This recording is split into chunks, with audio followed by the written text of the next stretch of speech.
Congratulations. I want to give a huge congratulations to Shai Gilgeous-Alexander winning the NBA MVP this year. And to be honest, I knew that this was going to happen. I'm not saying I've never proclaimed to be an expert. I know that I do not read the minds of the experts that vote on this stuff and whatnot. But I knew. I knew that I was going to be making this video. I knew that my candidate, Nikola Jokic, who plays basketball in a very unconventional style, who walks around acting like he doesn't really care about NBA and basketball, who has won it out of the last 3 out of the last 4 years, who I don't like bringing race into things, but is non-American. I just knew that they weren't going to give it to him. It's frustrating. It's disappointing, especially for his all-time resume and where he could potentially place on the all-time list. But it's just what happens. And unfortunately, outside of points, assists, rebounds, wins in the season, field goal percentages, and whatnot, the thing that seems to continue to plague the MVP race in the NBA is voter fatigue, something that you can't even see with your own eyes, and in my opinion is in some ways kind of made up because if you have the stat line, if you're dominating the league, you should be winning the MVP each and every single year. It doesn't matter if people get bored of watching it. If we're watching greatness, we should be able to vote and award greatness. Now, that was my little rant to begin this small episode, but that's not to say that Shai Gilgeous-Alexander wasn't brilliant this year. I mean, he spearheaded the top team in the NBA this season. He had 30 plus points on average for it. He was a solid two-way great guard. And I think that with this MVP award, he is one of the prospects to potentially take over as the face of the NBA. Him and the man that he's dueling right now in Anthony Edwards of the Minnesota Timberwolves, those two are the guys that I look at right now as potentially next up. But to say that this was earned, to say that this was not even earned, to just say that this was the right decision, I think is blasphemous. 30 plus points, 15 rebounds, 12 assists, and shooting on nearly 60% from the field. I mean, these are historic numbers. And I understand that I'm rambling and I'm going all over the place. And this episode is probably going to be a little bit out of sorts, but it's something that we've just almost never seen before out of Nikola Jokic. This is his best season out of the past 5 years that he has been in serious consideration for the MVP race. He has outdueled all of them. I'm looking at them right now. The first year that he won it, 26.4 points per game, 11 rebounds, 8 assists, 56% from the field. That is nothing. 27 points per game, 14 rebounds, 7 assists in his second year, 58% from the field. That is nothing. His most recent one, 26.4 points per game, 100%, one of his worst years, 9 assists, 1.4 steals, 58% from the field. That is absolutely nothing to what he accomplished this year. The man has done it without any all-stars on his team. When he's off the court, the Denver Nuggets are a bottom 5 team in the NBA. We don't even need statistics for it. If you go out and you have watched any Denver game, when he's off the court, Denver continuously struggles. They struggle. And just matching them up against past MVPs, I mean, Giannis in 2018, 27.7 points per game, 12 rebounds, 6 assists on 57% from the field. Steph Curry in his first year, 24 points per game, 4 rebounds, 7 assists, only 48% from the field, only 44% from three. You look at LeBron, his second time winning in Miami, 26.8 points per game, 8 rebounds, 7 assists, 56% from the field. That was an amazing season. Nikola Jokic continued to outpace that type of season. LeBron's first time winning in Cleveland, 28.4, 7.6 rebounds, 7 assists, only 48% from the field. I mean, I could just go on and on and on. Even Shaq's season in '99 when he was nearly unanimous, 29.7, 13.6 rebounds, 3 assists, and 57% from the field.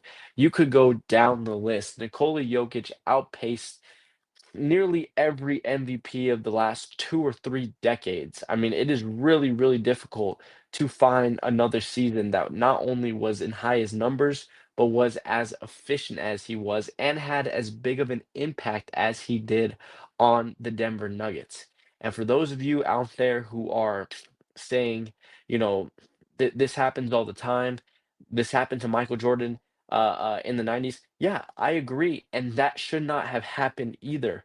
Michael Jordan should have 2 more MVPs in his arsenal. He should have won in 90, 91, 92, and then obviously his little break came, but then winning in 95, 96, and 97. He should have won all 3 of those years. He should have 7 total MVPs. But they that has not happened. Is it arguable that LeBron James should have won the MVP in 2010, but they wanted them to give him a break because he had hit back-to-back MVPs before then and then hit back-to-back MVPs after that? I think that that is completely reasonable. It should not have happened. Should Kobe Bryant have gotten both of Steve Nash's titles? Likely, and that should have happened as well. There are plenty of moments like this in history, and I am just simply tired of it. Not just because it's coming to a player of the squad that I love. And sure, there is some bias there. There is some frustration. There is a want to for him to have that award because I am such a huge fan. I will openly admit that. But at some point, you don't even have to be biased at all when you're looking at these type of numbers. It is ridiculous. And the fact when you look at if he had gotten at least one of these MVPs of the 2 times that he was likely robbed, in my opinion, he would be he would already be let's look this up real quick. Let's look up the entire stat line. We know he's a one-time champion. If he had won one of those MVPs, he would be a 4-time NBA Most Valuable Player, a one-time NBA champion, one-time NBA Finals MVP, a 7-time All-Star, 4-time All-NBA First Team, 2-time All-NBA Second Team. What else? All-NBA Rookie First Team as well. That doesn't really mean a lot, but one championship, one finals MVP, four, potentially even five MVPs, where would we put? He would 100% be within that top 10 right now with just one championship alone. That is absolutely unheard of. He could be ahead of a Larry Bird. He could be ahead of potentially a Curry if he had both of those MVPs. He would 100% be a definitive top 5 center of all time. I mean, I think would still rate guys like Kareem, Bill Russell, and likely Shaq over him, but I think that he would be right there at number 4. He would be ahead of guys like, Hakeem and David Robinson and Patrick Ewing and whatnot. He would be ahead of those lists for sure. And right now, he's not. And it just it sucks. It really, really does suck. And I'm also wondering if obviously there was talk about this of them potentially picking the MVP over who won that series. I said it to my dad earlier in the series because it was taking a little bit longer than it normally does. They normally don't announce it this late. I was wondering if that series was the difference maker in the MVP race. And if that was the case, that would be stupid too. I would say that it would be stupid even if we won the series and Jokic won the MVP. I think that that is such a dumb way. Does not describe the entire season. It's not even about the playoffs. It's about the entire regular season as a whole. And in that sense, Nikola Jokic absolutely dominated this year's regular season. I understand that Shea had an amazing season, but Shea is also playing with a team that could go 12 or 13 guys deep, a team that has future, 4 or 5 future potential all-stars on his squad. What does Jokic have? What does Jokic have? He has Michael Porter Jr., who can't make a three-pointer to save his life when that's the best thing that he does. Aaron Gordon, bless his heart, tried his best in that game 7 to play off of a pulled hamstring. Jamal Murray, the man who only shows up within the playoffs, I'm beginning to really get tired of that. A team that was clearly very, very dysfunctional with them firing their head coach 3 games before the playoffs had started and bringing in the interim. I mean, he just went through obstacle and obstacle and obstacle and still outshined 99.9% of the rest of the league. And he gets denied. Why? Because we're tired of voting for the same guy, 4 or 5 years in a row. It's just ridiculous.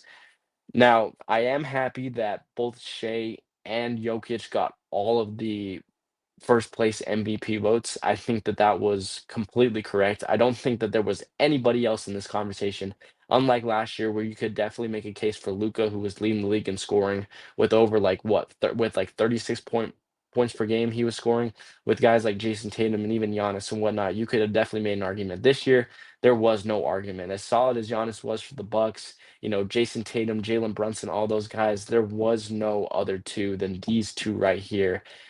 SGA and Nikola Jokic. There wasn't anybody else that was in this conversation. And I'm interested to see if this is now the second year that this battle has gone down. It's now 1-1. If this battle is going to continue to persist within the MVP race, can these guys go head to head for the next 2 or 3 years? I think that Jokic can definitely do that, barring an injury or barring Denver completely, reshaping their franchise. We know that SGA is going to be there just because of how well that he's played and the amazing team that is built around him.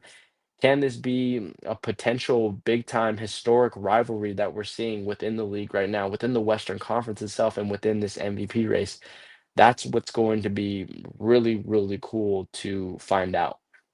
And if it is a head to head battle that continues to persist, I don't want to see Jokic win it next year. In fact, he shouldn't. If they want to give SGA the award this year, they should already be giving it to somebody else next year because I think that it is very, very highly unlikely that he wins, that he has as great of a season as he did this year. If he has that kind of efficiency, I think that is very, very unlikely. And if he were to have an even poor if he were to have a poorer season than that, and SGA has, about the same statistics and they give it to Jokic, that would just be a complete joke. I think that that would make me even more mad than I am right now about this. One thing that I do want to address and just talk about a little bit because it has been a little bit of talk around the league over the past couple of days, especially with the result of the OKC Minnesota game one within this series. They are playing game two today. It's about 45 minutes before tip off at the time that I'm recording this. But that is SGA's playing style. A lot of people have been asking me, what I think about his play style, what I think about this,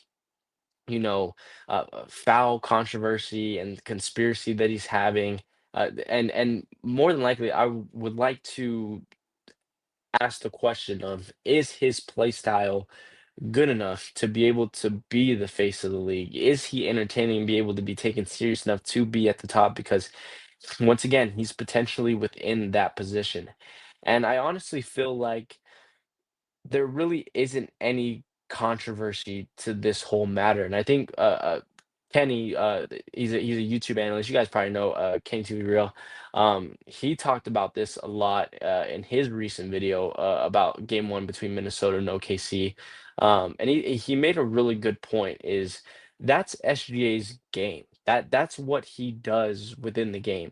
He's not Steph Curry who's gonna go out and shoot 15, 23 pointers per game and just never go to the line and stay, almost exclusively running around the perimeter.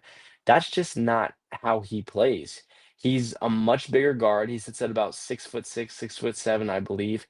He is lengthy, has very, very lengthy arms, and he has a pretty wicked first step and pretty lengthy handle that allows him to beat people off the dribble almost every single time that he comes off the court. Shooting especially is not at the top of his list when it comes to strengths, especially I would actually say that it is pretty much towards the bottom. I would put, driving to the basket, handling, defense, rebounding. I would put that all above his shooting potential. So that's how he plays. That's just how he plays the game. If Dr.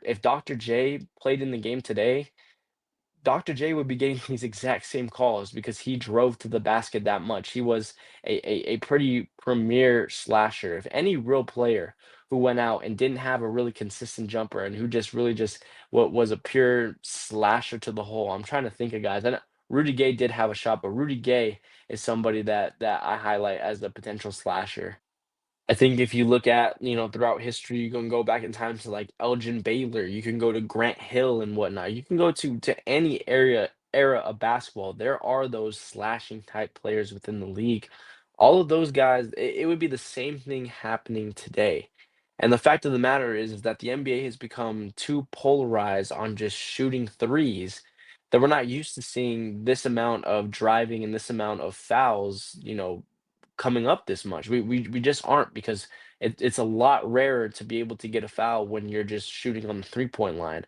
And so now that we've seen kind of this old school style of play where you have this bigger guy who's slashing into the hole and posting up guys and whatnot, you know, that's just something that we haven't seen. And I think that's why we are personally getting frustrated and angry with it and are wondering why it's happening. But I don't think that it's a bad thing. I don't think that the NBA is really giving SGA fouls. Sure, are there some calls here and there that are potentially questionable, that maybe he's forcing a little bit, jumping into people and whatnot? Of course. And me as a Denver fan watching this past series, I got super, super frustrated with seeing that at times.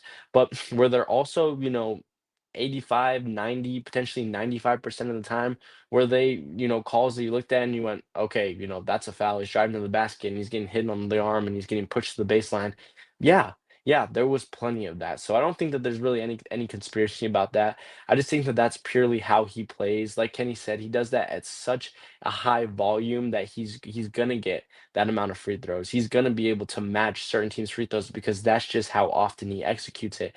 And that was really one of Denver's plans, defending him in that series was to be able to, crowd the paint and just make it really difficult for him to be able to get to the basket. And at times, that didn't even work when they crowded the paint. So I just think purely that that's just how he plays. That's, his, and, I always call it the sweet spot, the spot that he's always looking to get to. That's just how he likes to execute this game. But I don't think that there's anything, weird going around there when it persists to him and how the NBA is potentially officiating those games. Overall, how I want to end just this quick video, quick analysis, quick reaction, whatever you want to call it. I just want to leave us off with this question, and that is, what is the NBA MVP about? What does it entail? Is it the best player in the world? Is it the best player that season? Does team success count into that? Is it purely based off of stats? What do you guys think the MVP trophy is based on? Because if we're talking about the best player in the world, it's Nikola Jokic. If you want to say it was the best player this season, it was Nikola Jokic. So at what do we grade this on? And does our criteria change on a year-to-year basis? And does it change because somebody has a sustained amount of success? Because in my opinion, that should not be the case. There should be a consistent formula or consistent judgment on how you judge who wins the MVP award. And I think that we need to come up with that. I think that it needs to be a lot more consistent because not only, not even for Jokic, I think that there's a lot of guys who have been pushed to the side for certain awards, and it's starting to potentially really, really hurt certain legacies. It's keeping guys out of conversations that they 100% deserve to be in. Jokic deserves to be in the top 10 conversation. He deserves to be in the top 5 center conversation as a definitive candidate.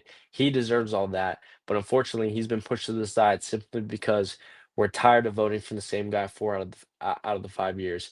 Congratulations to SGA. He still had an incredible season. Wish the Oklahoma State Thunder all their luck in the playoffs. Big game tonight against Minnesota. Let me know what you guys think down in the comments. What's your answer to my question? Who do you think is going to win tonight? I will see you guys on the next one. That is all from me today. I will see you guys on the next one. Peace.